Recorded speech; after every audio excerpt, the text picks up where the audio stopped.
to the Nerdstalgic podcast with your host, the Ginger Bookworm. Nerdstalgic with the Ginger Bookworm. Nerdstalgic with the Ginger Bookworm. Howdy Beans, and welcome back to another exciting episode of the Nerdstalgic podcast. I'm your host, Luke the Human. Hope you're doing well. Hope you're all good. As per usual, before we get into today's wonderful, incredible, finally get round to it topic, we got to do a bit of housekeeping because I like to keep my house nice and clean. So 3 things I want you to do for me before we get into today's topic. Number 1, make sure that you follow me on Twitter at nerdstalgic_pod to be kept up to date on anything I'm doing, watching and reading and all that jazz. Number 2, if you listen to this on YouTube, don't forget to leave a like, comment, and subscribe. And number 3, if you listen to this on Spotify on your mobile phone, leave me a rating from 1 to 5 stars. So if you can do all 3 of those things right at the beginning, I will be eternally grateful. So today's topic, as I mentioned, is an absolutely wonderful topic, and it's taken us forever, but we've finally gotten here. This is my review of Mass Effect 3. I know we can all do a sigh of relief. We are finally here. I do really appreciate everybody who has stuck with me this far, who's listened to all the reviews, listened to the book reviews. Granted, it's not over yet. I've still got to do Mass Effect Andromeda, but that'll come a little bit later. But for now, I have almost finished anyway, the full Mass Effect 3 trilogy. It's been an absolute pleasure, and it's absolutely been blast, and I can't believe it's taken me this long to cover Mass Effect, but I've finally done it. I just want to say thank you to everybody who has stuck around and who's listened and supported and left and comments and shared it with friends and all that. Generally, I appreciate everybody who's been listening. It means the absolute world to me. Again, before we get into today, make sure, if you haven't already, to go back and check out my book review of Mass Effect Retribution, which leads into Mass Effect 3. I started Mass Effect Deception, which is the last and final Mass Effect book for this trilogy, last night. It's early days still.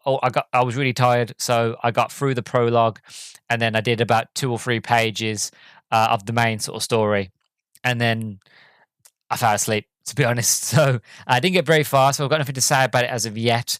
But hopefully by the time this review comes out, my review of that book will come out. So again, go check that one out as well.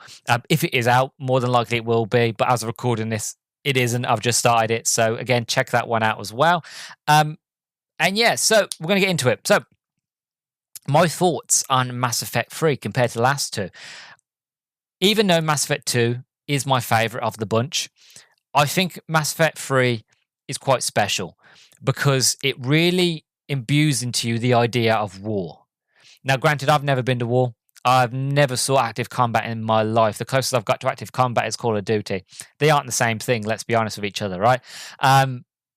But this game really going to give you that sort of imbrued sort of heritage of an understanding of, like, there's a war on.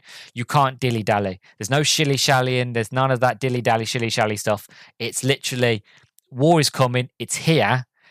As, you know, if you take your time, people are going to die. Planets are being destroyed. So you can't sit there and think what you've got to do. You've got to get an alliance between the Krogan and the Turians, and you've got to cure the genophage, and you've got to stop the Geth and the Quarians fighting each other, and you've got to rally them, and you've got to rally all the other races, you've got to make all your war assets, you've got to make sure that every choice that you've made from the past 2 games hopefully come to supporting you in the end in terms of new people to come and help you, new side missions, and hopefully at the end of it they will then join the cause, either help building the Crucible, or help just give you a fleet, give you an army, give you technology that you can use against the Reapers.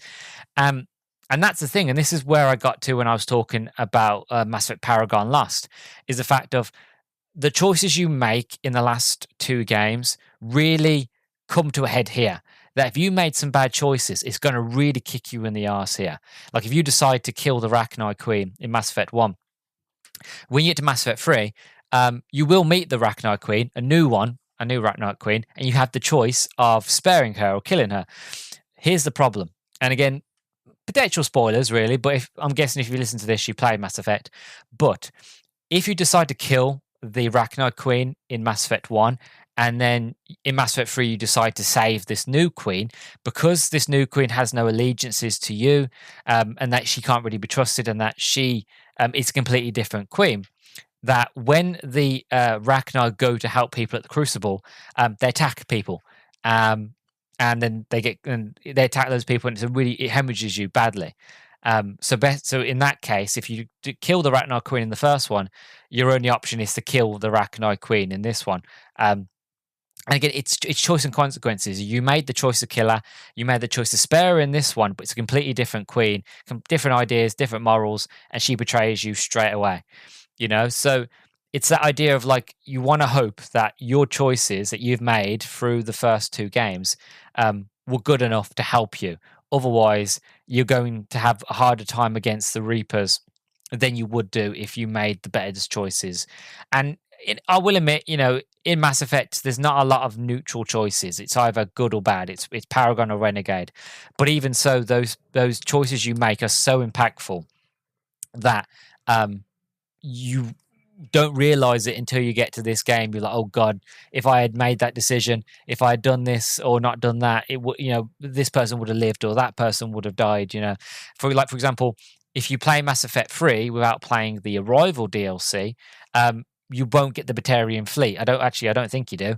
But if you play the Arrival DLC and you play the Fallen of the Skies DLC for Mass Effect 1, by the time you get to Mass Effect 3, the only living member of the sort of hegemony, sort of the Batarian hegemony, I can't pronounce that word, hegemony, whatever, is Balak. Oh, anyway, I'm going to call it Balak. It's easy. He's the only one left in terms of the generals, because they were all wiped out because the Batarians were the first species to get hit by the Reapers. And you get given the option to kill him or spare him.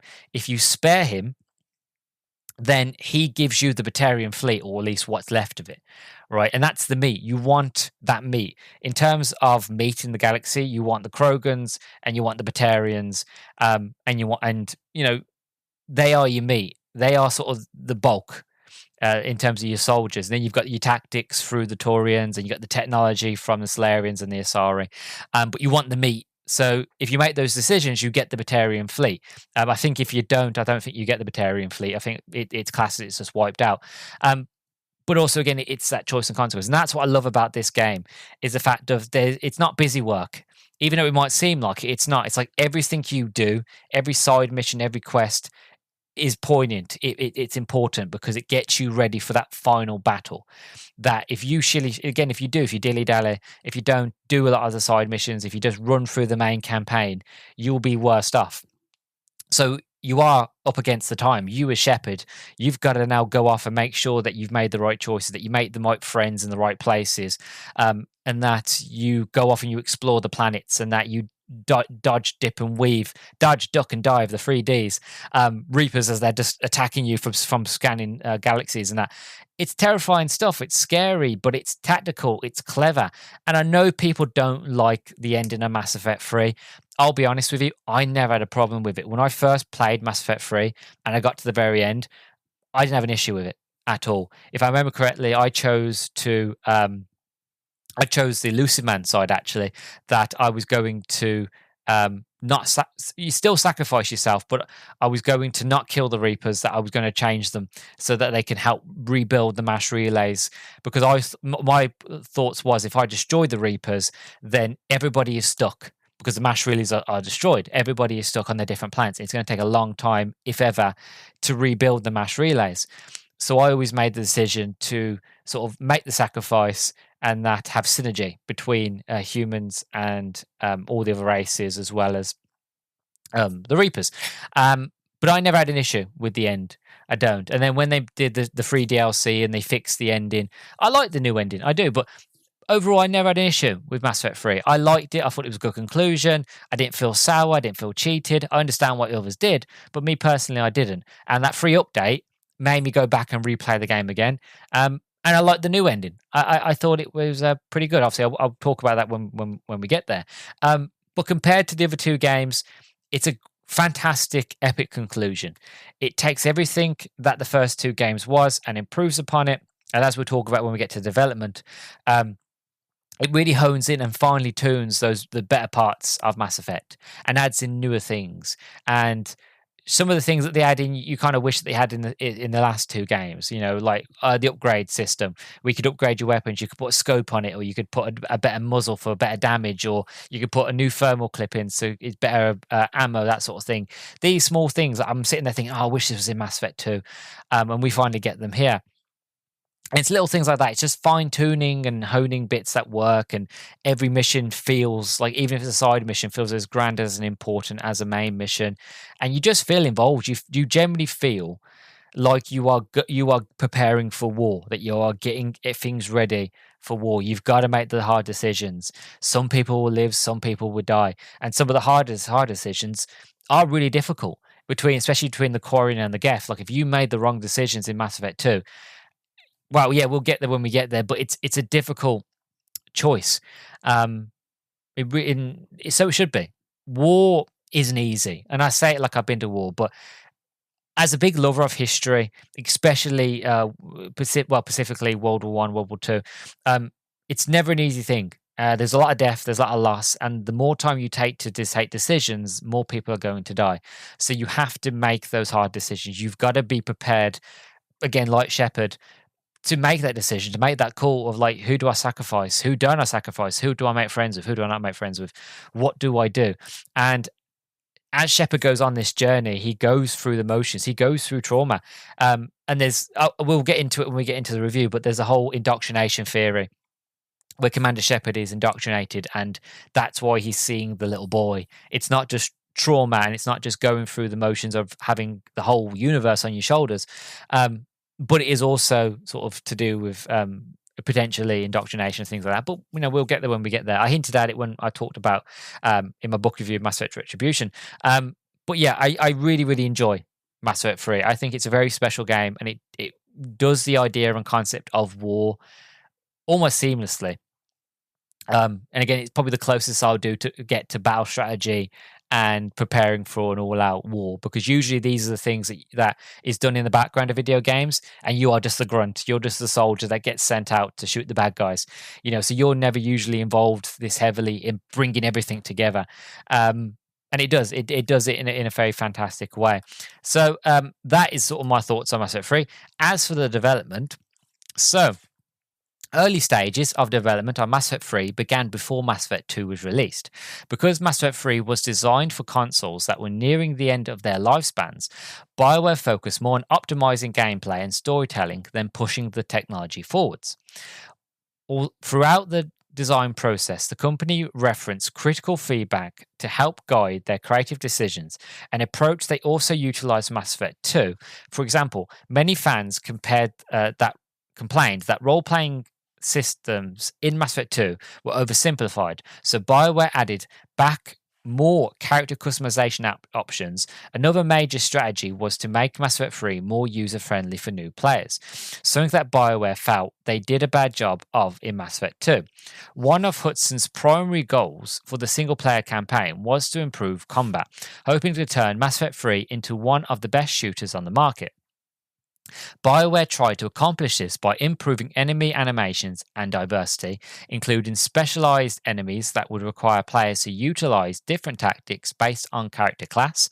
The company also aimed to make the battlefield less predictable by introducing unexpected events and redirects, such as the floor giving out and the player falling to a completely different level of the environment, so that enemy encounters would not always go as telegraphed. Mass Effect 3 required over 40,000 lines of dialogue. By comparison, the original Mass Effect featured approximately 20,000 lines, while Mass Effect 2 featured 25,000 lines of dialogue.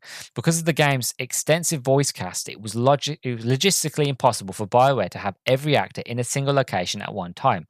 Caroline Livingston, who served as the voice-over director, coordinated recording sessions from Edmonton while the actors worked remotely. BioWare noted that this approach, combined with the sheer volume of dialogue, made it difficult to consistently capture the proper intonation and volume of each line. To help reduce these kinds of errors, they developed their own technology, such as the intensity volume matrix, which listed out each line and the appropriate tone associated with it.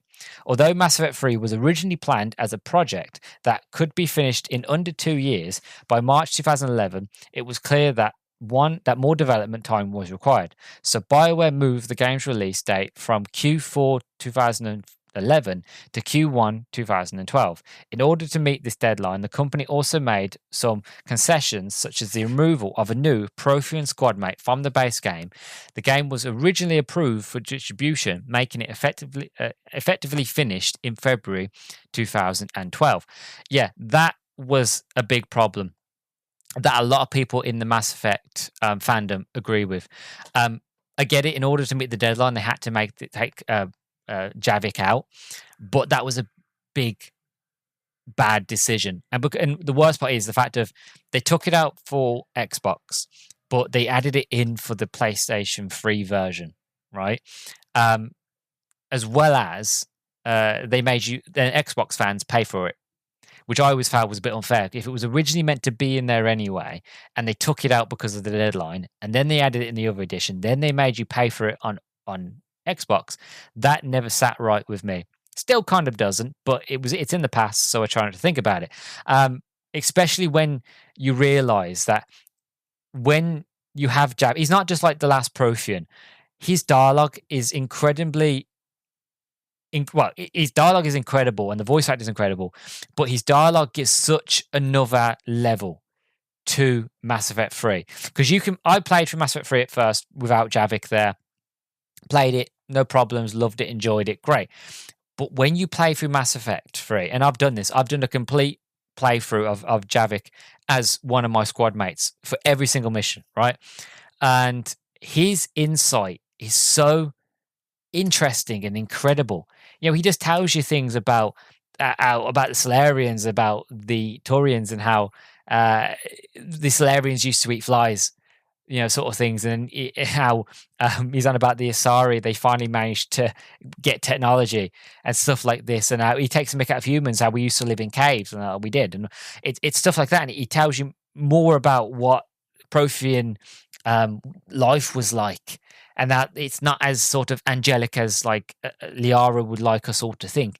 They were actually they were an empire, but they did everything through dominance. That they dominated. They believed that they were the best species, that they were the apex predator of the whole cycle, and that everybody should have joined the empire. And if you didn't have a choice. You either joined or you were wiped out and killed. And you learn these things as by being with Javik. And I'll go into more detail then, but it was never fair that, they took him out, especially because how much more he adds to the story. It was just something that I just never agreed with. But we finally got him in the Legendary Edition, so I can't really argue. So as for my adventure so far, so me actually doing the introduction is a bit late. What I mean by that is the fact of usually by the time I do an introduction for any of these Mass Effect reviews, I've played about an hour or two of the game to get myself back into it. I've actually played good 12, maybe more hours of Mass Effect 3, mainly because, and I won't go into the huge detail because it's not really important, mainly because here in the UK right now we're having a huge heat wave, and it's been too hot to sit in my room in front of my computer and record. I've been planning to do this for ages, but basically, if you're looking to podcast, don't do it during the summer because it's horrible. It's been too hot to have the console on because I don't want the console to overheat. So it's been one of those where I haven't been playing the game, and the times I have been playing, it's been too hot to record. So I'm actually quite far into it, so I can give you a bit more insight than I normally would.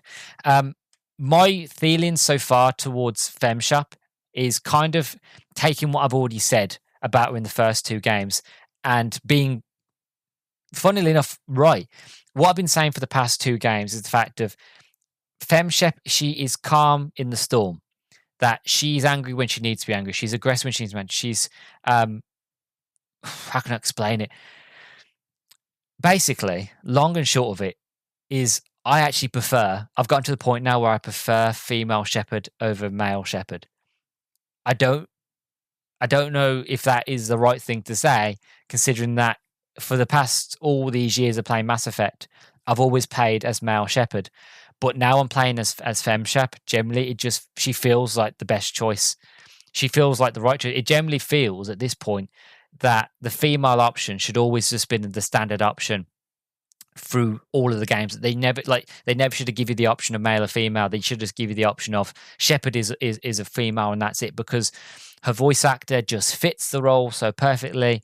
Her deliverance is incredible. Everything is just so good and so calming and so relaxed. And whenever it's because of that calmingness, it's because of that mellowness, that any moment she does get angry, she does shout, you sit up and listen.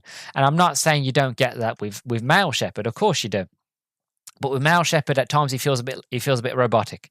He feels a bit like a robot. He feels like the Boy Scout, the soldier. Yes sir, free bag, spool sir, that sort of thing. Whereas femme shep, she's more calm, she's more laid back. Like, yeah, I'm a soldier, but I'm one of the guys. You know what I mean? I'm one of the lads. Let's have a drink. Let's party. You know what I mean? And that's kind of how femme shep feels. It's not until there's a moment where she has to stand up for Tally, for example, in the Migrant Feet, and she shouts. Then you listen, and you're like, you know what? Yeah, I understand. I'm sorry. We won't go to war with the Geth, or you know what? The Jennifer Page, it was a bad idea. That's it. I'm sorry. We'll cure it. It's one of them things of us like I don't know if it's the voice actor or what, but as I'm playing with her, I'm just like, you know what? I don't know why I never bothered to do it before, and it's made me think now, because when I played Mass Effect Andromeda, I played as male rider. I'm now going to, when I play through Mass Effect Andromeda again for the review, I'm going to play through as the female rider just to see what her voice actor's like, just to see is there a difference or not, So it's got me excited. But yeah, so far my adventure, I love it. I do. Like I said, it's a special game.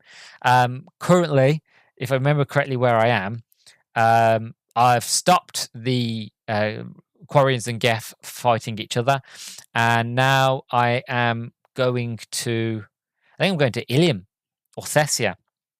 Basically, I'm going to help the Asari now with their fight. So yeah, I've got a few extra things I've got to do. I've got to go to the Citadel, and I've got to go give a few people some technology so they'll help me with some more assets. But yeah, so I'm pretty far ahead. To be honest, it shouldn't take me that long. It's currently the 1st of August as I'm recording this, so I'm hoping to get it done by the 3rd, which is the Saturday. So yes, it won't be long to get me done and finished, and then I'll let you all know what I think. So yeah, that is all I have to say. So I'm going to go off now, and it's quite cool. So I'm going to play a bit more Mass Effect 3, and hopefully next time you hear me, it's finished, complete, and I'm done. I'm going to give you my full rundown. So without further ado, allons-y.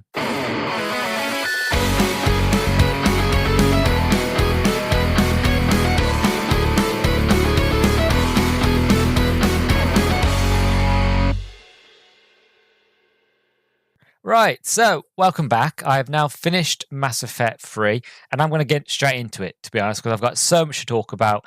And just like, as I said in the introduction, there's no shilly-shallying, there's no dilly-dallying. Going to get straight into it because the Reapers are here, and we ain't got time to mess about. So, my first impressions of the game.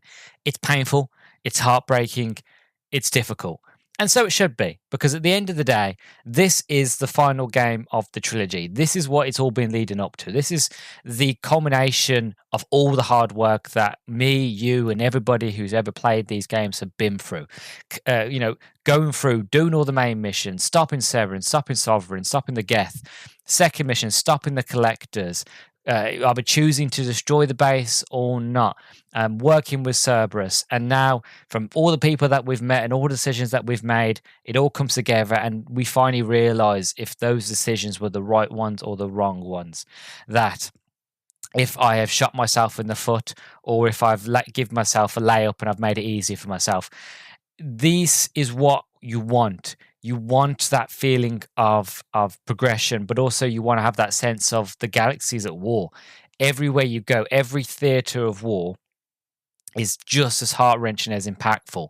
And there's going to be losses. There is going to be heartbreak, losing your favorite characters. I mentioned this when I was talking about Mass Effect 2, is that I don't actually play Mass Effect 3 a lot because it's too hard. It hurts too much.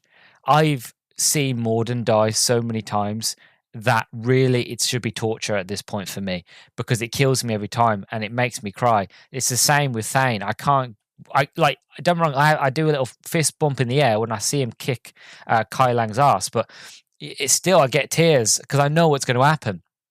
So it's one of those where it's like I can't do it to myself. So when it comes to replaying these games, I look forward to playing Mass Effect 3 because I do generally really like this game and it is very, very special. But it's just hard. It's hard to, and like I said, I use this example all the time, but it's the same reason why I don't play Gears of War 3 or Halo Reach a lot, even though I love those games. It's just because they hurt every time I play them.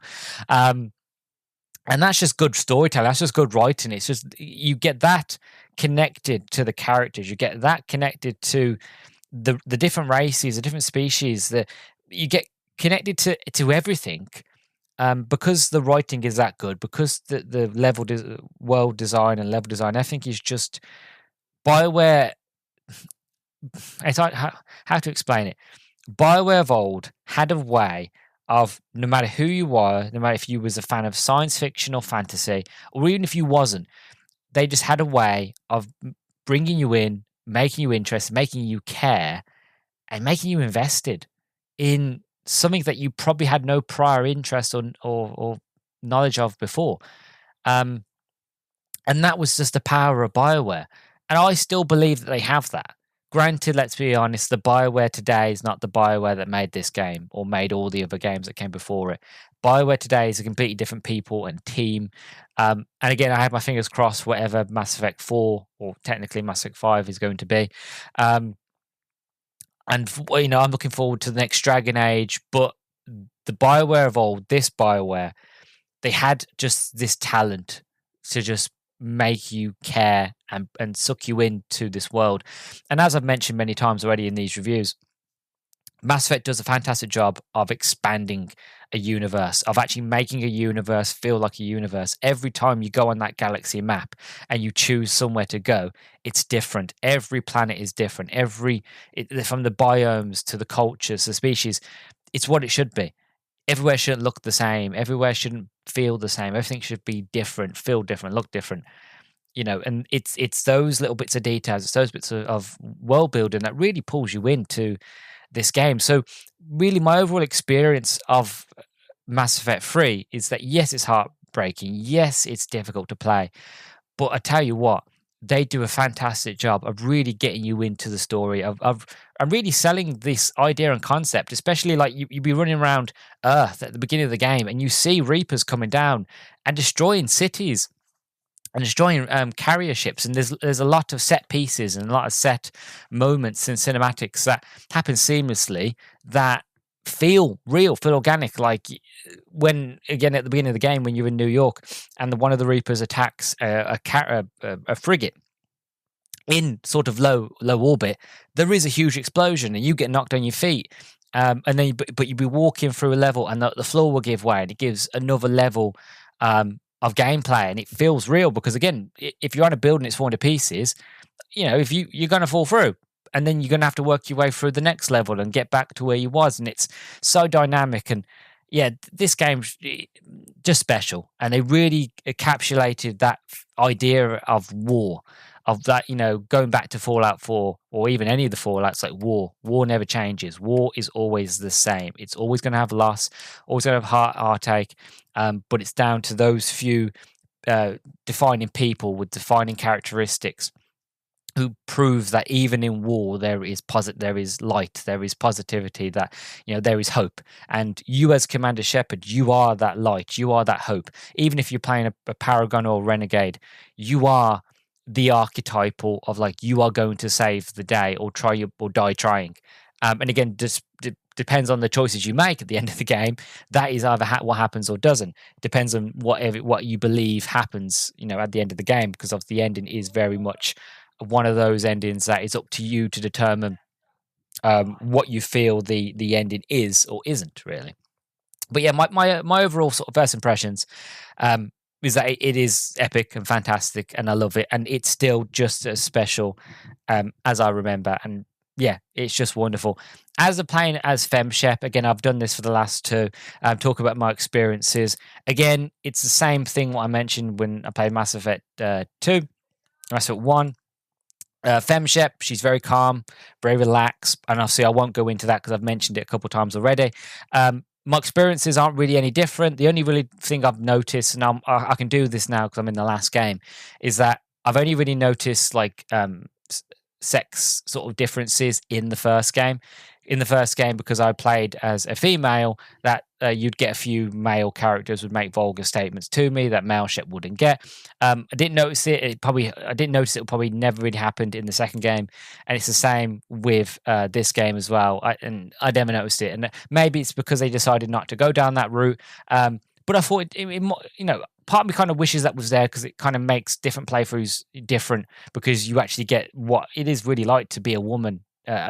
Surrounded by men. I don't have that experience as a man, but from what I've heard and from a lot of friends and God, having a sister, you hear stories at the end of the day of how they are treated. So again, they wasn't here, but yeah, so they kind of stopped as I think it was just the first game that had them and they didn't really carry it on. But yeah, my overall experience of FemShep is again, I'll just rehash it and I'll say, yeah, I don't know why it took me this long to play as female shepherd, but I'm excited to now go off and then play Mass Effect Andromeda as female rider and to see the differences really. So there's that. As for again the story, getting into a bit more nitty gritty, the full experience of a theatre of war, every choice that you've made up until this point is meaningful and impactful. So even it's the smallest choice of deciding to keep a character alive, deciding to making sure that everybody survives a suicide mission, deciding, like for example, with Tally, for example, when you get the Geth data, I think when you go to Feros, I think remember correctly, you can give that data to Tally. You don't have to, but you can do. And then you get that choice in the second game where she goes, well, because of the data that you gave me, I was able to end my pilgrimage and go back to the migrant fleet. And that sort of carries on that story. And then when you get to know Legion and that relationship there, you decide to help Legion to rewrite the Heretic code, the Reaper code. And you take Tally along with you and she realizes. Then you get to this game and then it's that choice and that consequence of if you've done all the right things in one and two, you can then have the option, instead of choosing to save the Geth or save the Quarians, you can have the option of saving both of them. Because if you don't do those options, you don't have the opportunity to save them both. You either choose the Quarians or you choose the Geth. If you choose the Geth, Tally kills herself. And it's very heartbreaking, really. It hurts. If you choose to save the Quarians, you lose Legion. So you lose something either way. But if you've made the right decisions in the first two games, you can then luckily make the decision to save them both. And you want the migrant fleet because it is the biggest and most strongest. And then you want the Geth as well because they are one of the most advanced and they've got a pretty big fleet as well. So you've got the Geth working with the Quarians. And actually then after that, if you make the decision, you get those little bits of details where Tally will basically say to you, like, oh, because we're now working with the Geth, what would take us years and years and decades to rebuild our homeworld would take us a few years. And then hopefully within 3 to 4 years, because Quarians have sort of integrated with, because Geth is integrated with Quarian suits, that there is a system that the Geth are doing to run sort of false viruses to kind of get the Quarian immune system back up to fight these viruses that are not actually there. And that hopefully doing this process within 3 to 4 years, the Quarians won't even have to wear suits anymore, anywhere at all. And again, it's these little bits of details, little things like if you've made the right decisions, that's what you get. And it's the same with everywhere you go. If you make the right decisions to save Morden's genophage research, and you say to keep it, then when you get to having to secure the genophage in Mass Effect 3, it speeds up the process, and then you get the option to tell Morden about basically that the Solarian diplomat wanted you to kind of sabotage the shroud, sabotage the process of curing the genophage and things like this. And like, you can't see it, but hopefully it's coming over in my voice. I am full of smiles at this point because I am just smiling of how clever it is, and how up until this point I'd never well, not this point here and now, but up until the point of first playing Mass Effect 3, I had never really experienced any game series that took the choices I've made from previous games and were meaningful and impactful.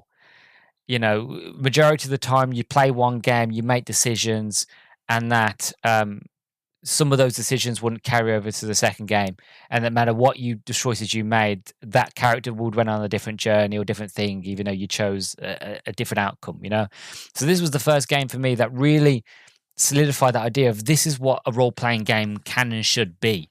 And it has been, really. This is kind of the game that people have now gone off and copied and improved upon. And this is what people love and want to do from role-play games, is that you want to play one, when there's a sequel, you want to see what happens next because of the choices that you made. So have they been clever enough to plan ahead to counter every option, every choice every character is going to make?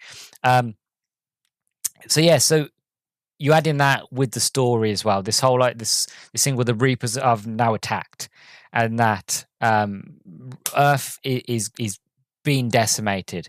And again, like I said, there's no shilly-shallying. I'm going to keep saying that word because I quite enjoy it. There's no wishy-washy, anything like that. It's like, look, you haven't got time to waste. Time, basically. Earth is being destroyed. You've got all the other races are getting decimated as well. The Batarians are wiped out. Palaven is being absolutely destroyed. The Turians are putting up a good fight, but they can't do it without the Krogans. The Krogans want the genophage cured, so you've got to go do that. While also Tuchanka is also being taken over by the Reapers as well. Again, you've got Shikesh as well with the Solarians. You've got to go there. And the Solarians being battered. And then you've got the Asari, but you've got Cerberus up your bottom as well. And you've got all this much going on. And you've got so much to do. And it's a lot of, not micromanagement, but it's one of those where you just got to make sure that you get everything done while you can. And I'll talk about that specifically in a minute. But yeah, overall, I just really, really love sort of the story here. One thing I want to mention, though, is the ending. It's very contradictory because at the very end, at the end, when you meet the Star Child at the end, you get given a choice. And I'll talk about this choice specifically when I get around to the sort of indoctrination theory near to the end. But basically, you get these choices, and you talk to the Star Child, and the Star Child tells you the reason why the Reapers are doing what they're doing, the whole idea behind the cycle. And again, if you played the Leviathan DLC, which you will do if you've played if you're playing the Legendary Edition of Mass Effect, that even if you've done the Leviathan DLC, and it'll give you a few extra sort of dialogue options here at the end of the game, you learn about the whole idea of the cycle as to why the Leviathans, being the first sort of apex race, that they wanted to have a way of policing the sort of universe. And kind of like, you could say, kind of like Age of Ultron sort of thing. Tony Stark wanted to put a shield around the Earth. Same sort of thing with Leviathans. You know, they kept seeing races basically get advanced enough, and then making synthetics like the Geth, for example, robots, you know, Terminator sort of style. And then, you know, they would lose control, and the synthetics, the robots, would take over. And no matter how much they kept trying to stop this, it kept happening. And eventually they made the Reapers, and they programmed them to kind of make sure this never happens. The problem is, again, you could link this to the ideas of like the Incredibles with the Omnidroid, where it got smart enough to realize, you know, was taking orders. And they also got smart enough with realizing, well, actually, the biggest problem to this cycle is the creators, is a Leviathan, you know. And again, the same thing happened in Age of Ultron. is the fact of, Tony Stark. Well, in the comics, it was Ant-Man, but again, we'll blush over that because it's not the point. I'm just using it as an example. I don't need to get too nerdy here. But see, in the movies, Tony Stark makes Ultron to basically protect the world. He goes on the internet. He realizes, oh, actually, the biggest threat to humanity is humans, and that's where we got to take them out. And it's that idea. It's that concept. Now, that itself, to me, quite fascinating, quite ingenious. I like it. I'm on board for it. The problem is your choices in this game really contradict that plan. And I'm going to list them here.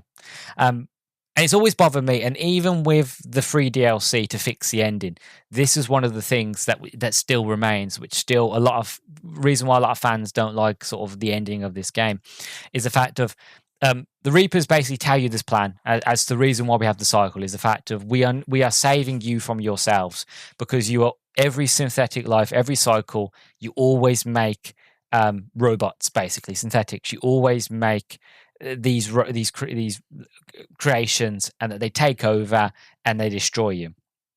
And it happens every cycle, and we're just basically we're here so that the younger races don't have to kind of deal with your mistake, basically. So all the advanced races get culled, get harvested, taken away, and sort of put into a Reaper, and then all the younger races, kind of like humans were when the Protheans were being harvested, the humans were left alone. And then obviously in the next cycle, humans took over and all the other races and X, Y, and Z. Again, fine, no problem. I get it. The reason it's contradictory and the reason why all your choices kind of fall flat and the reason why a lot of people don't like it is the fact of their argument means nothing. Because if you made the right decisions all the way through the games, right, as I mentioned, you get to then have harmony, and you can even broker peace between the Quarians and the Geth.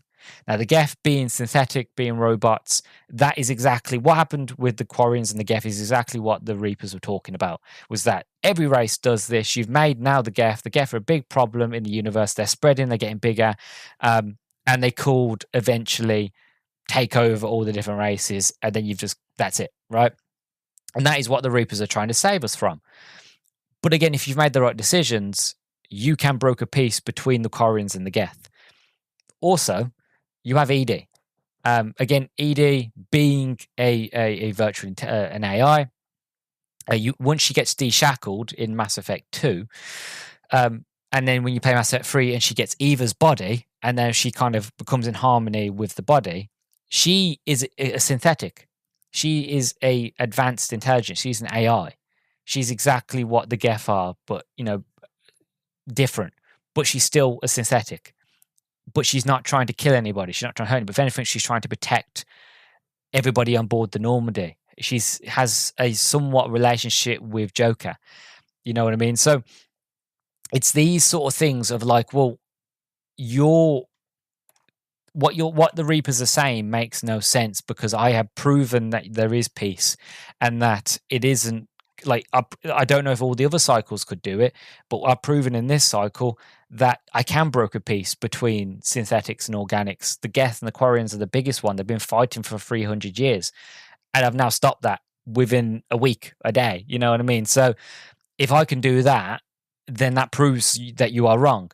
And the thing that annoys a lot of people is the fact of that was never an option to argue to the Star Child.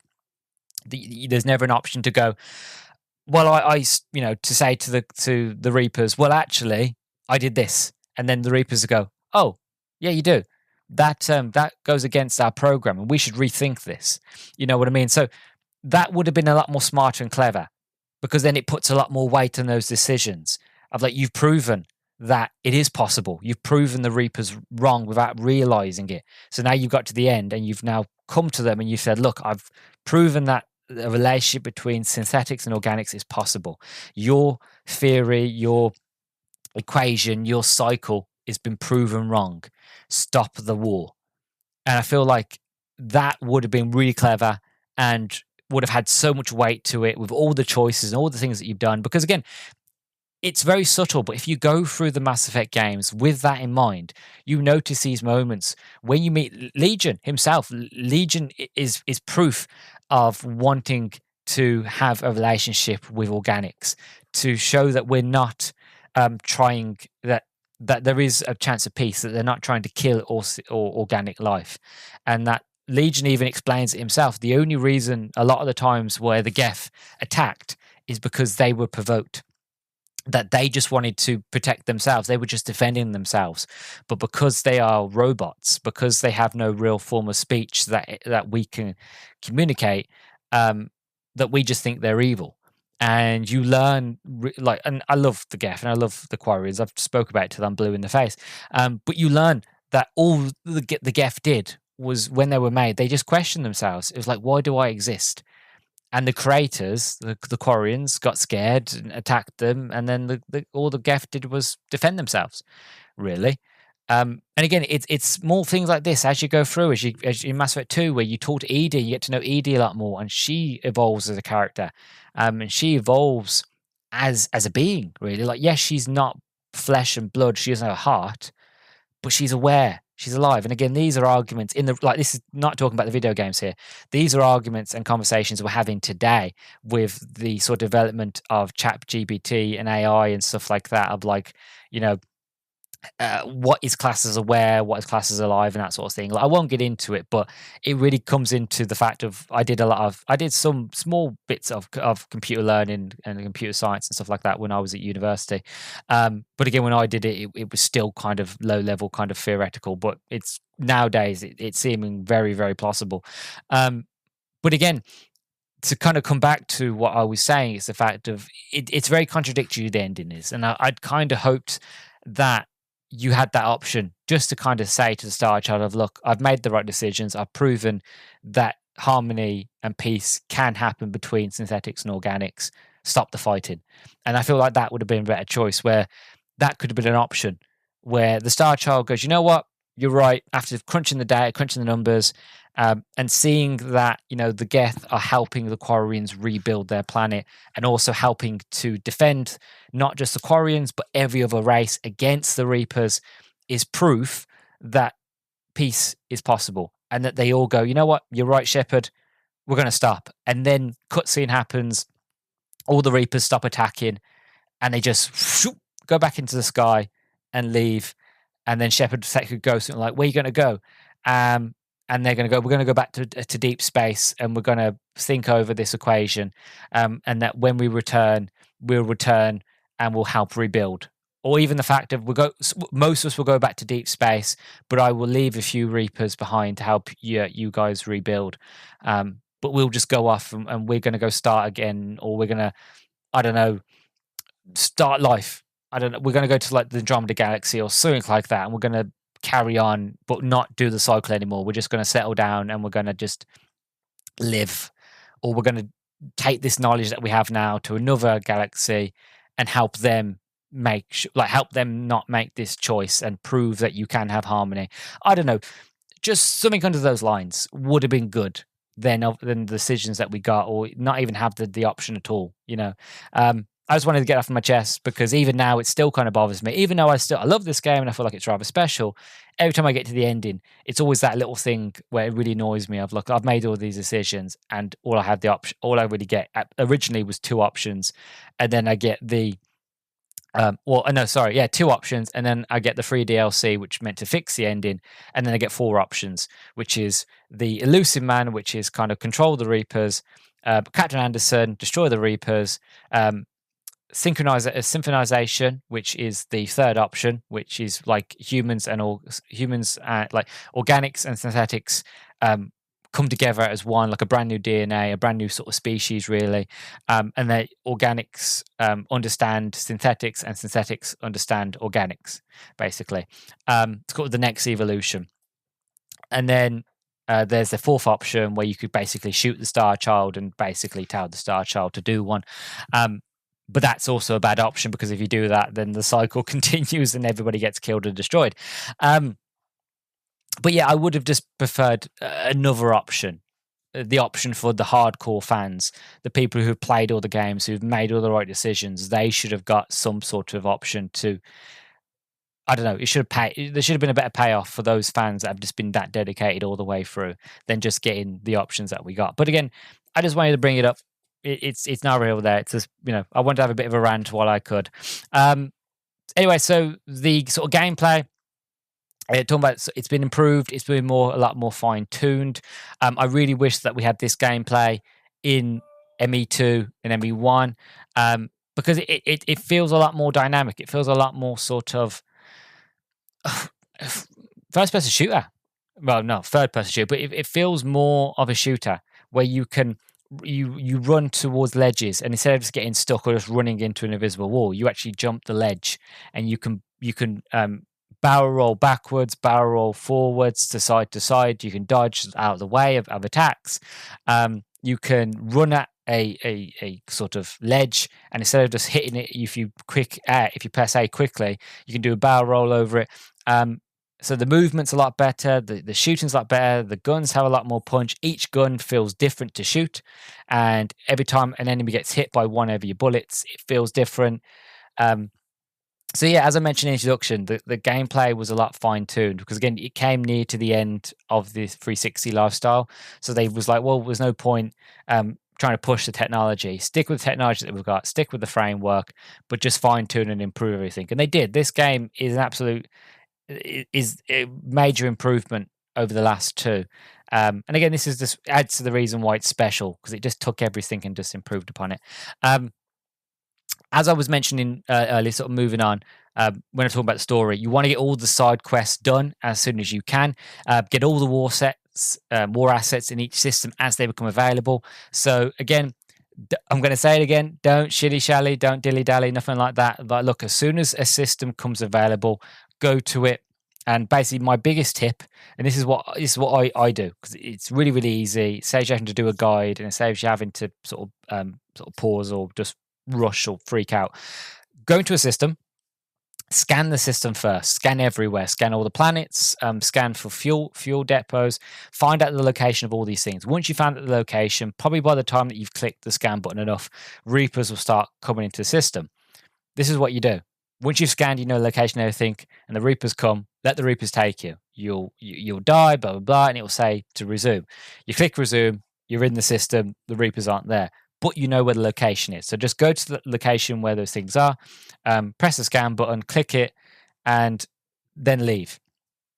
Two reasons you want to do this. One, if you go around willy-nilly scanning everything, that system will be occupied by the Reapers. So every time that you come back here, and some of these systems you do have to come back to for side quests or missions, and it's just a bit of an annoyance where you come into the system and it's Reapers sort of come in, and you haven't got. It's quite sort of stressful and a bit annoying. It's scary and frightening, but again, once you're trying to do resource management, you're trying to go back and forth, it can get a bit annoying. And this comes to my second reason. If you do this, that doesn't happen. That you can get your resources, you can keep that system clear, and you can go in and explore sort of freely. You can read the descriptions of the planets if you want and stuff like that. You haven't got to worry about being rushed or chased around by the Reapers. But yeah, every time a system comes available, go to it, scan the hell out of it, get all the things, even if you find things that you don't currently need. Whenever you go to the Citadel next after a main mission, there'll be somebody there who will need an obelisk or need the research data or would need help because their people have, like the Elcor, for example. You can free the Elcor, and then you go back, you meet the ambassador, and he's like, oh, thank you for freeing my people, and things like this. So get everything you can, get all the war assets. It's really, really important. Do it as soon as possibly as you can. Now I'm going to talk about the DLC. There's not a lot of DLC here for this one compared to Mass Effect 2. So for this one, I'm going to come over here to my little document. So the first DLC was a Mass Effect 3 From the Ashes. This is the DLC where you got to have a Profium. And this was the DLC that they took out because they wanted to basically get the game out earlier. And again, as I mentioned in the introduction, I won't go into it. I just think it was a bad idea and unfair that they made people on the Xbox pay for it and everybody else gets it for free if you get it on the Xbox 360. Again, not really fair, but it is what it is. Anyway, so in this one, you get two missions, a new squad member, an assault rifle, and other items. And again, you get a few extra sort of war assets as well. So if I click on it here, we go blah, blah, blah. Mass Free from the Ashes is a DLC pack from 2012, blah, blah, blah. Set within the Milky Way galaxy, Shepard and Asari scientist Liara Tesodi discover an intact stasis pod containing a live Prothean shortly after their arrival on Eden Prime, and must battle Cerberus group forces as well as intercept archive video footage that contains the necessary codes to open the stasis pod. Following the completion of the mission, the Prothean ending known as Javik, joins Shepard's squad. He utilizes a combination of biotic abilities and gunplay in combat. The pack integrates new conversation options, cutscenes, and ambient dialogue involving Javik into the main game. The pack also adds a Prothean-themed energy weapon called a particle rifle, a new biotic ability called Slam, as well as cosmetic options to customize the appearance of all squad members. I still say that it was wrong that they took this out and made people pay for it, because what I love about having Javik on the squad is the fact of it's the new dialogue options. It's his take on the Reaper War. It's so interesting, so fascinating. Again, as we played for the first two games, not knowing who the Reapers are, what the Reapers are, and then meeting Javik and actually realizing what the Prothean race is like, what the Protheans are really like. It's such an insight, especially when you go to Thessia, for example, and especially if you take Liara, you've got Javik with you, and you find this temple. And in the temple, there's these artifacts, and obviously Liara will go, "Oh, this is the artifact of our god." And then basically you got Jav in the background be like, "No, that was us." And the guy was like, "What do you mean?" And he goes, "Well, no, we were watching you. Those stars that you were seeing, shooting stars you were seeing through the night sky. Yeah, that was a meteor that was going to wipe you out. We blew it up." And he's like, "Well, what about all the food and agriculture, all the seeds that you brought to us?" And Javik's just really calmly, deadpan, is like, "Yeah, we didn't want you to starve." And it's funny, it's these little moments, or like when you talk to him and he says, "Oh yeah, the Solarians, they used to eat flies," and he's like, "I'm surrounded by primitives," and it's just funny because I'm one of the primitives. I find it funny, and I just feel like it's wrong. I just feel like it was just wrong. I don't want to get into it because I already mentioned it in the introduction, but having Javik on the team is great. And you want to get him as soon as you can. Once you've done the Mars archives and you spoke to the council, get Javik on your crew as soon as possible, and just do a Javik playthrough where you have him on every single mission, because it's a delight. He's funny, he's charismatic, and he's sometimes he's funny without even trying to be funny. When he's like just bursting Liara's bubble whenever Liara's like, "Oh my god, this is incredible," and then you just got Javik being like, "In my cycle, this was considered a toy." It's very deflating, like for Liara, and I love Liara, but it's kind of funny where she's not the smartest person in the room anymore.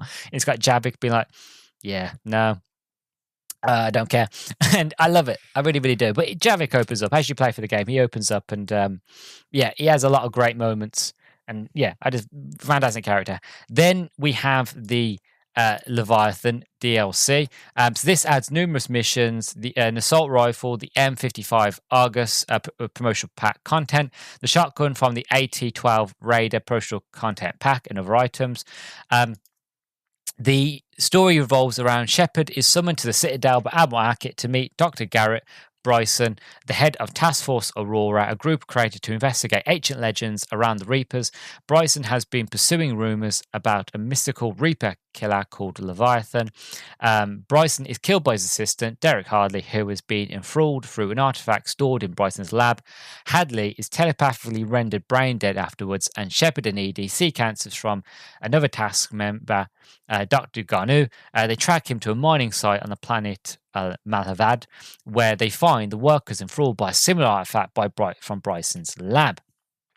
Obviously, I won't go into a bit more details of the story, but I love this DLC because it adds more idea and kind of like From the Ashes. It adds more sort of context and lore to the Reapers of where they came from, who are they, who created them, because somebody had to create them. They haven't always been there. So who created them? What was the race? What was the reason? What was the culture like? And when you meet the apex predator, when you meet the Leviathan, the setting is incredible. Like you're deep underground, and you're face to face with a giant Cthulhu monster, and they basically explain to you of like, look, we were the apex race, and that we had just a natural ability because we were predators to subdue our prey, and that again we call it indoctrination, but they had this way of subduing, of making people do whatever it is they wanted to do. It's kind of like the Thorian as well, from Mass Effect 1, where you're on Feros. Again, that creature had the same sort of ability. It was a predator that, by releasing spores in the air, could control a person, and the more people they control, the more powerful the creature was. And I find it very interesting because I would imagine that the Furion and the Leviathan were probably around at the same time. We're probably in the same cycle as each other. Somehow, obviously, the Furion was able to keep itself hidden all this time.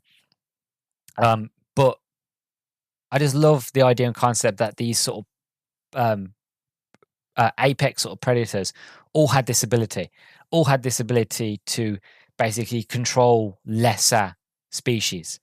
And the Leviathans used it as trying to kind of uplift, but also dominate everybody. So like, look, we're going to uplift you and help you, but we're also going to police everybody and control what you do. And watch over you. And again, because they couldn't stop them making synthetics and making them robots and stuff like that, they made the Reapers, sorry. And again, that backfired on them, and the Reapers attacked Leviathans, and the first Leviathan death was made to make Harbinger. Absolutely fascinating, and like the whole DLC is very well put together, very fast and very interesting. Again, you want to get this one done as early as possible for the extra bits of dialogue, for the sort of the extra bits of knowledge, and like take Javik with you as well, because again, the dialogue from him is great. Take Edie with you as well, because she has some fantastic insights. It's just little things like this. It mostly do a lot of these things early for the war assets, for the early upgrades, to level yourself up quicker, and it's going to be the same for the rest of the DLC. Then we have the Omega DLC. So let me find it here. There it is. So in the Citadel, Shepard meets crime lord Arya Tilok, who explains that a Cerberus invasion led by Luciman's top strategist Oleg Petrovsky has forced her into exile from Omega. After uniting the Blue Suns, Eclipse, and Blood Pack, Arya persuades Shepard to lend their support in taking Omega. The attack forces penetrates Omega's defenses and establishes a foothold in the station in Arya's hidden bunker. Arya and Shepard sent out to establish an alliance with the Talons, a mercenary organization that dislikes Arya but despises Cerberus more. They encounter Nyreen, and Kandros, Turian Bartik, with whom Arya had a relationship that ended on bad terms. Nyreen is later revealed to be the Talons' leader. Nyreen, the first female Turian you ever get to see in any of the games, because again, you never meet any female Turians. Every Turian you meet is male. So she's the first female Turian you actually get to meet, and she's a badass character as well. This one, again, do this one as soon as possible. Adds 5 new missions. The N7 Valkyrie assault rifle from the N7 Warfare Gear promotional content pack. The assault rifle from the Chakaram launcher promotional content pack, and other items. And again, you want to get the war assets because you'll already talk to Liara anyway. You'll already get the Blue Suns, the Blood Pack, the Eclipse Mercs anyway. But this just gives extra stuff, and despite it depends on your choice at the end of this DLC, means and kind of your sort of effect, whatever effect you've had on Arya, depends on what kind of war asset you get at the end of, if you get one or not, basically. I don't want to spoil that ending of it, really. But yeah, I love the Omega DLC. I know some people don't. I feel a lot of people rate the Omega DLC quite low. I've never really understood why, because I find it quite interesting. I think it's a bit of a shame that when you kind of free Omega and you give Omega back to Arya, you don't never get to go back. It's like literally it's a one and done sort of thing. You go to Omega and that's it. There, it doesn't open up on the map. You can't no longer go there and visit Arya. You only time you ever see Arya is back on Purgatory, back on the Citadel, which never really makes sense to me, considering that if you've give her back Omega, she'd want to be in Omega full time. Why would she be in the Purgatory Lounge? That always a bit confused me, but it's just a shame that you go there, you get to see new places of Omega, places you've never been before. You get to meet the Talon Company. You get war assets and things like that. You free it, liberate it, but you never get to go back. And I can probably imagine as to why. But again, the game's already huge as it is. And again, you already have the Citadel, so you don't need another place to go shopping. But you did in Mass Effect 2. You had Ilium as well as Omega and as well as Chachanka. You had places to go where you could go shopping.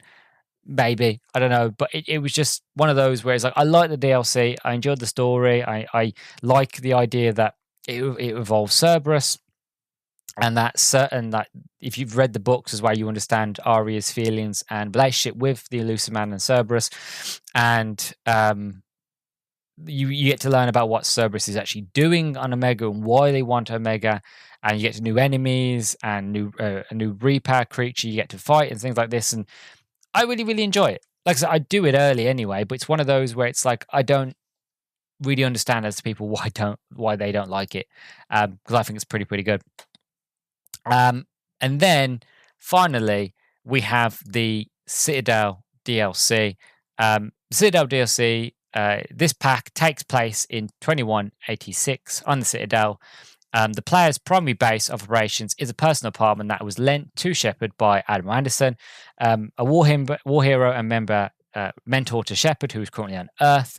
He basically gives you his apartment of like, look, you and your crew need a space to relax, and you need some shore leave. So I know there's a war on, but go and relax. And I won't really talk about what happens here because this DLC is split into two parts, right? Part 1, Part 2.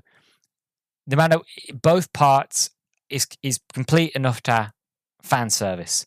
You get old characters coming back. You get to team up with old characters from Mass Effect 1, from Mass Effect 2. You get to go on missions with them. You get to have banter and conversations with them. Sort of the new crew gets to meet the old crew, and the old crew tell the new crew about stories, and everything is just fan service. Everywhere you go in this DLC, everybody you talk to, it's complete joy. And if you've enjoyed yourself and you've played all the Mass Effect games up until this point, you will absolutely love and adore it because it is just incredible. Part 1, it's the story, like the twists in the story. It's interesting, but I mostly play it for the old characters, be able to see Rex again and be able to play with Rex and to have him and Garrus on my team again, just like old times. It feels right. It kind of fits a hole that I didn't know that was there. And it only ever gets filled when I play Mass Effect 1. So it's one of those things of like, I feel good again for a little bit. This DLC adds numerous missions, several gambling and arcade minigames, a series of battle arena challenges, 3 armor sets, an assault rifle, heavy pistol, and other items, as well as some war assets as well. But the war assets not really that important, really. But you do get one, or I think you get about 2 from this as well. One thing I did want to mention as well that it's just come to mind. I didn't write it down in my notes, mainly because in the Legendary Edition, that's on Xbox One and Xbox Series X, they originally Mass Effect 3, they was multiplayer DLC, and obviously in the multiplayer DLC, it was basically like if you ever played Halo ODST, it was firefight. You would be in a small area, and then you had to survive wave after wave after wave, kind of like Horde mode on Gears of War, that sort of thing. But it worked really, really well for Mass Effect 3. It's actually probably one of the best things about Mass Effect 3 that we all loved and enjoyed. I put tons of hours into it.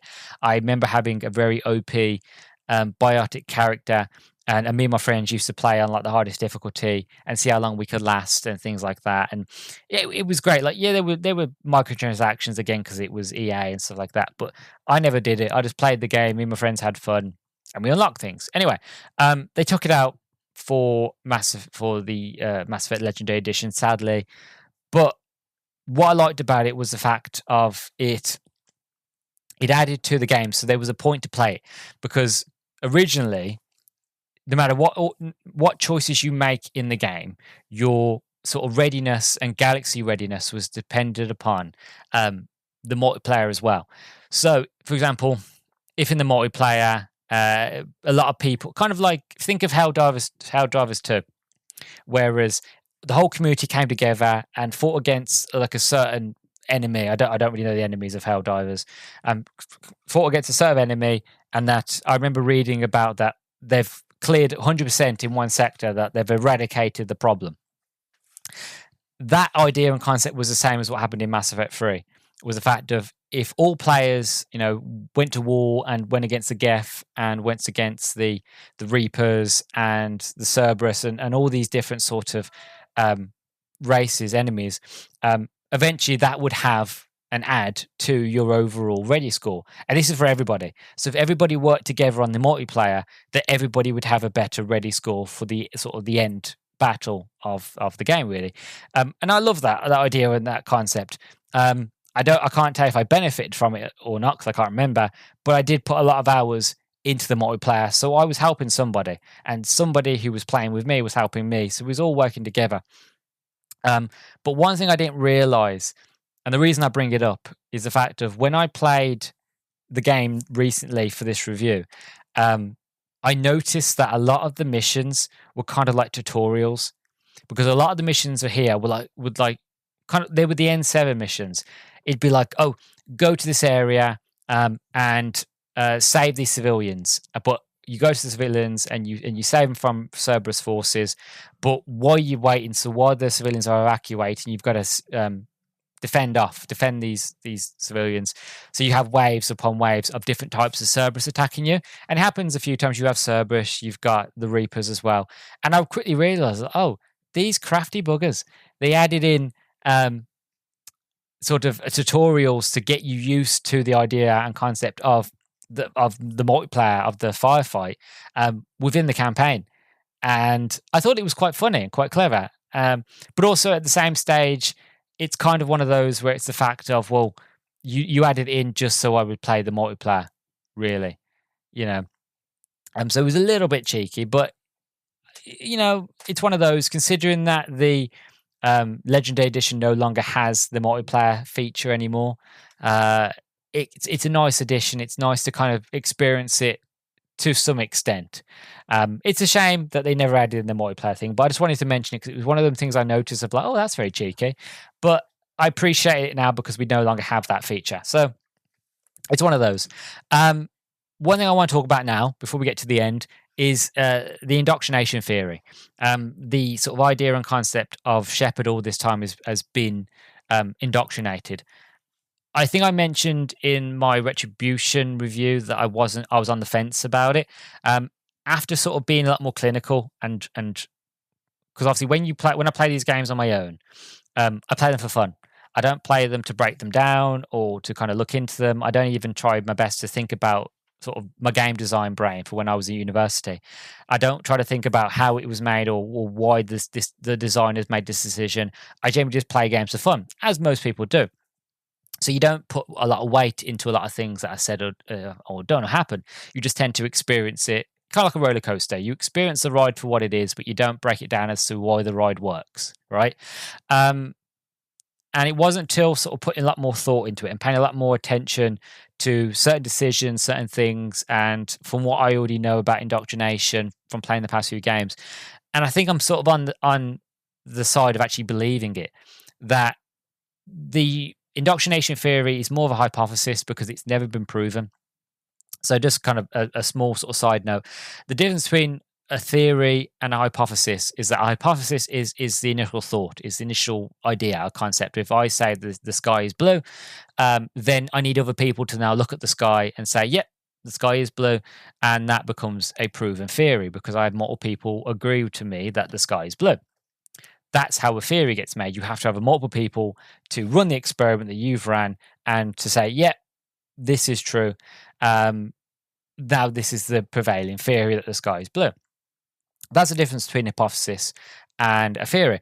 The reason why I say the indoctrination theory is more hypothesis is the fact of, as far as I could find, BioWare has never actually come out and said it's true. So this theory has never been proven right.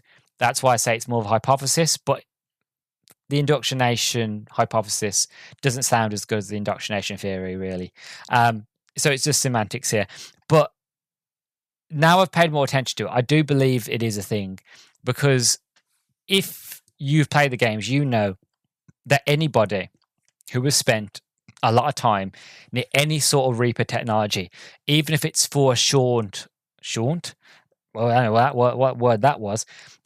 Rewind, repeat. For anybody who spent a short amount of time around any Reaper technology, it doesn't matter how long that's been, you are high likelihood of getting indoctrinated. And Shepard has been around a lot. He's been around different bits of technology. For example, Edie for herself, she's got Reaper technology inside her. For example, he's been around the Collectors. He's been around Sovereign. He's been around Seren. Oh God, Leviathan DLC. He was near those spheres. Like he or she depends on again who you pay for. But Shepard has been near so many Reaper technology and devices and things like this that has to have some effect on Shepard. And where this sort of theory comes into it, and where a lot of people sort of slam their fists down and say this is right, is this theory. So I got this from Forbes. This is a quote from Forbes, right? So the idea was that the entire ending sequence was actually all taking place in Shepard's head, that his final encounters with the remaining characters are mental tests posed by the Reapers as they tried to indoctrinate him, culminating in the final test. The multiple choice segment where the only correct answer was to destroy the Reapers, whereas synthesis and control would mean you failed and you were actually falling prey to the full indoctrination theory.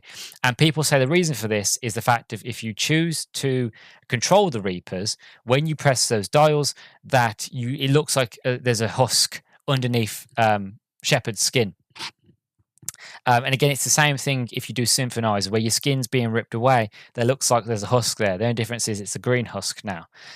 So people say that's the reason as to why, because if you choose to destroy the Reapers, that doesn't happen. You just get blown up, and there's no sort of husk sort of like texture underneath the skin.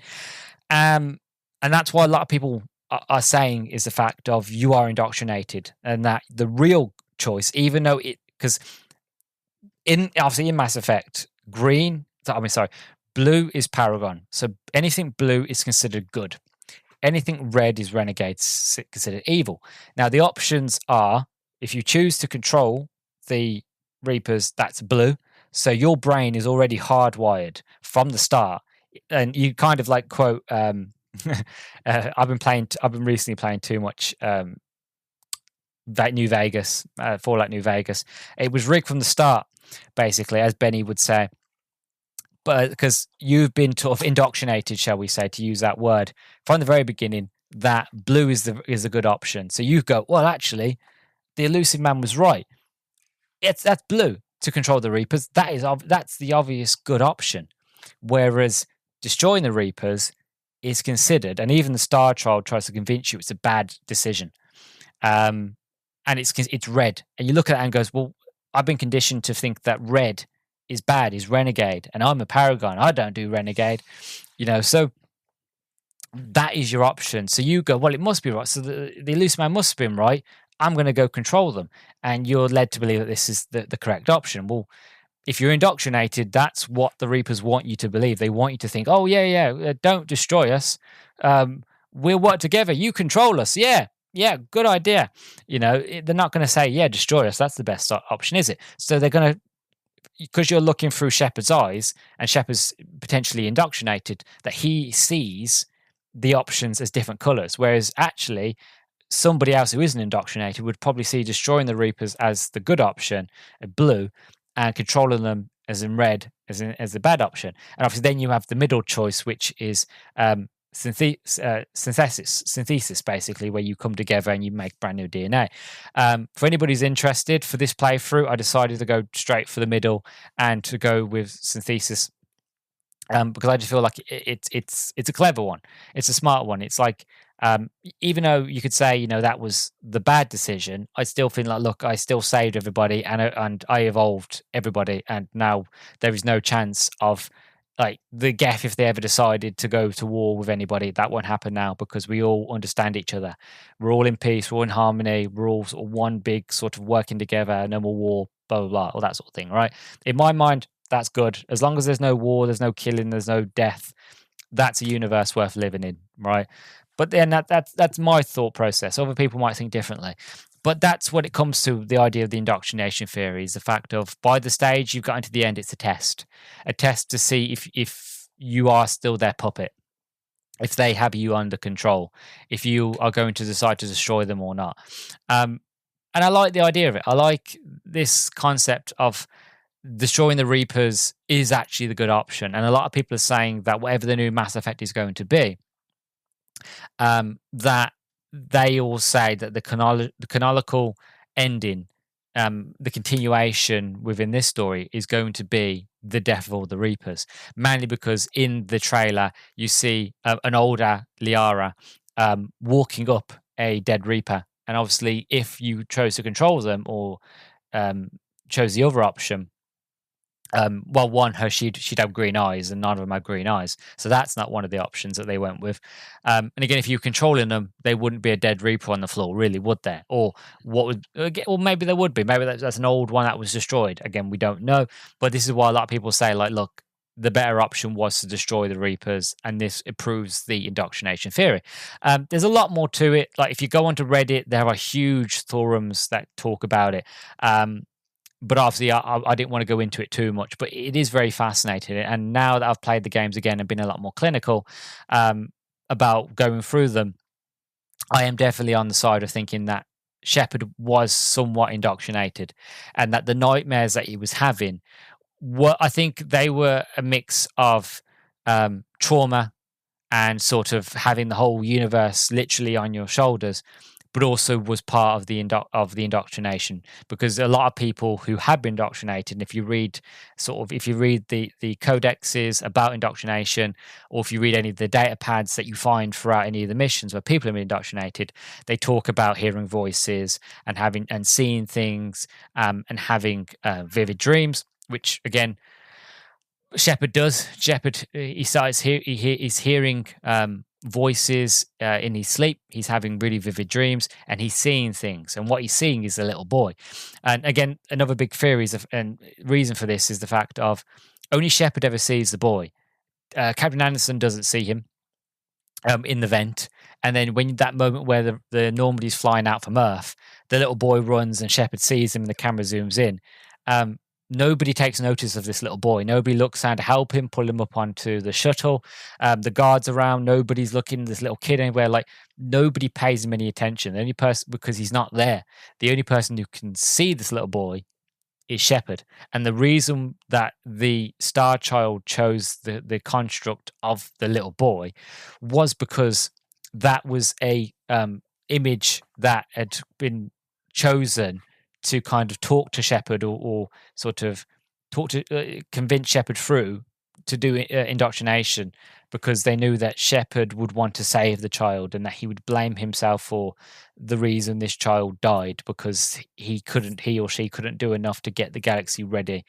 And again, it's all part of the indoctrination theory, but it's a very fascinating subject. And if you ever have the time, again, by all means, there's huge swaths of it on Discord and Reddit and everywhere. It's a fascinating theory, and I don't think we'll get any real sort of answers or proof to it. I don't think we ever will. Maybe depends on whatever the new Mass Effect game is going to be, and the story that's there and what they decide to do with it. Maybe we might get a few hints at potentially of what might happen, or if Shepard was indoctrinated or not. But I don't think we'll ever get an answer to it. But I feel like it's a fantastic, interesting theory / hypothesis from the fandom, and it does make a lot of sense when you really think about it. But yeah, I just wanted to talk about it here because I just found it quite fascinating. So yeah, my overall thoughts and feelings on Mass Effect 3 is that it is very, very special. It is a very special game. It's a very epic and it's a very incredible game. And I understand as I mentioned, why a lot of people don't like it, because a lot of the end choices that you get, it kind of felt like you did all that work just for 2 choices, eventually 4 choices, but even then, one of them was just a joke that you got to shoot the Star Child, so that you was really just left with 3 choices.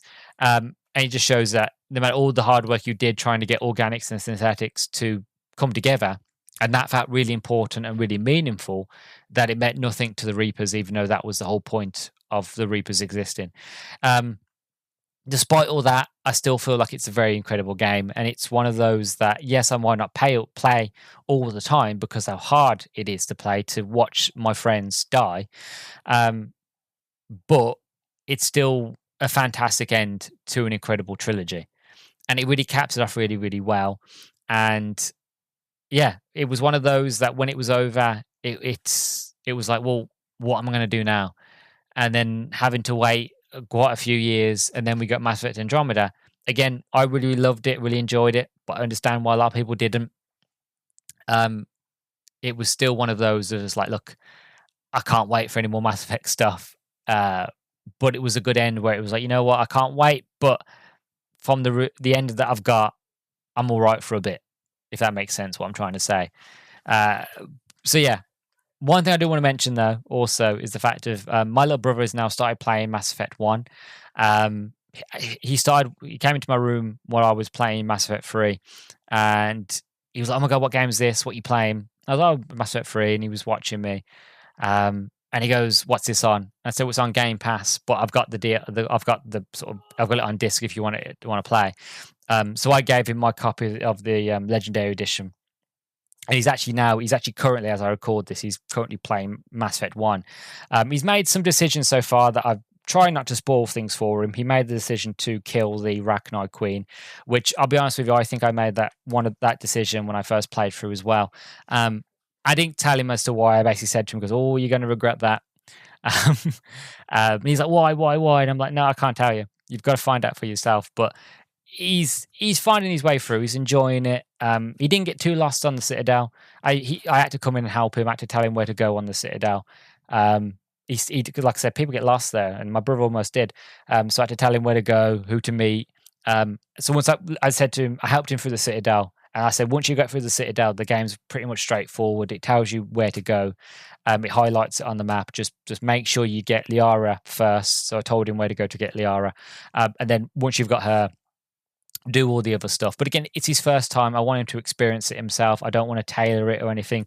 So I've literally let him go. And again, he's made a decision to kill the Rachni Queen. And he's probably made other decisions that I don't know about because I haven't asked him. I'll ask him when he finishes.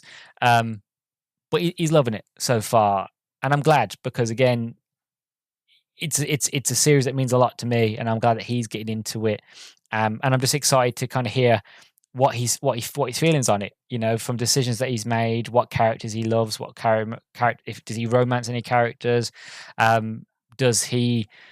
I don't know. You know, does he have a favorite character? You know, like when I get to Mass Effect 2, Mass Effect 3, will he make the decisions that make sure everybody just survives on the suicide mission? Because like I said, when I first did the suicide mission, I got people killed by accident because I didn't really know how the game worked or what to do. I didn't know about the agency and things like this. So yeah, it's going to be exciting and interesting.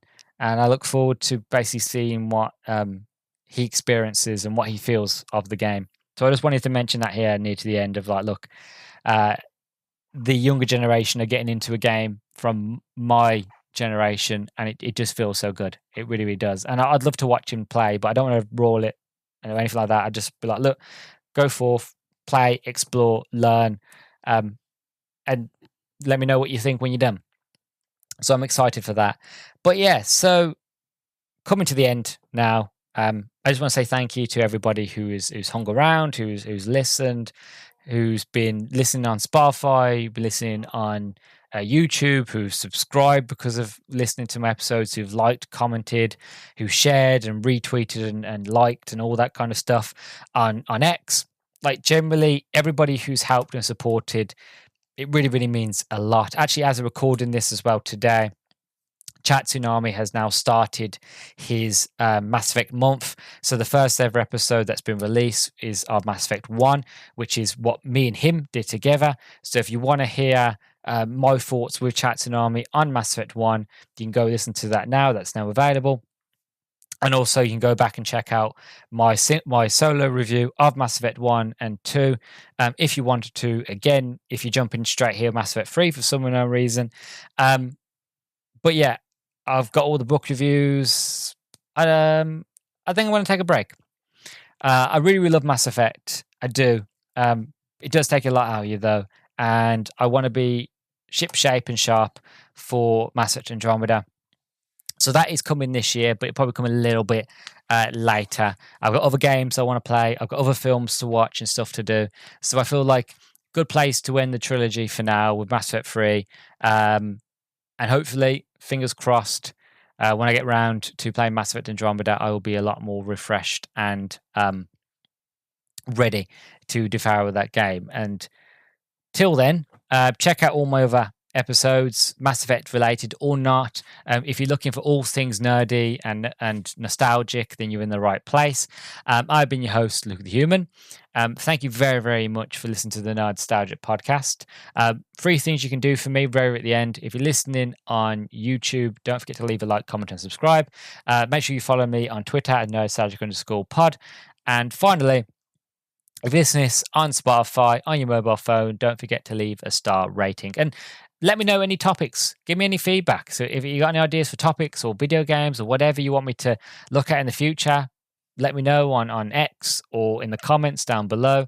And yeah, I'm always up for feedback. So I'm going to go now. I'm going to relax. Thank you very, very much for listening. And I will catch you in the next one. Bye-bye.